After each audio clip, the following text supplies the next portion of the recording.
আসসালামু আলাইকুম। প্রত্যেকটি ব্যক্তির ব্যক্তিত্ব স্বতন্ত্র। আজ আমি বর্ডারলাইন ডিসঅর্ডার নিয়ে আপনাদের সাথে কিছু শেয়ার করার চেষ্টা করব।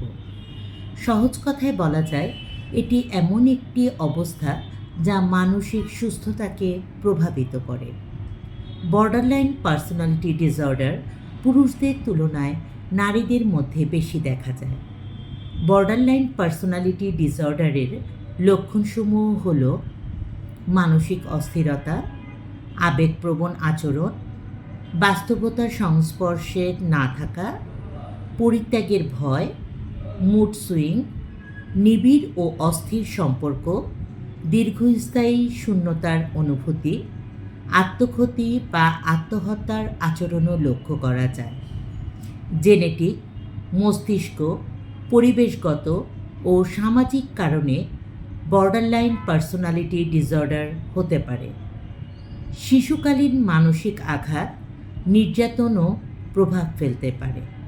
বর্ডারলাইন পার্সোনালিটি ডিসঅর্ডার রোগীদের কথা মনোযোগ দিয়ে শুনতে হবে। তাদের আবেগ বা অনুভূতিকে গুরুত্ব দিতে হবে। মিথ্যা প্রতিশ্রুতি না দেয়াই ভালো।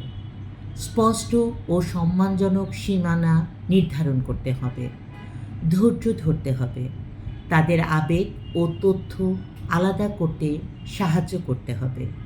সেই সাথে ধারাবাহিক সমর্থন ও আশ্বাস প্রদান করতে হবে।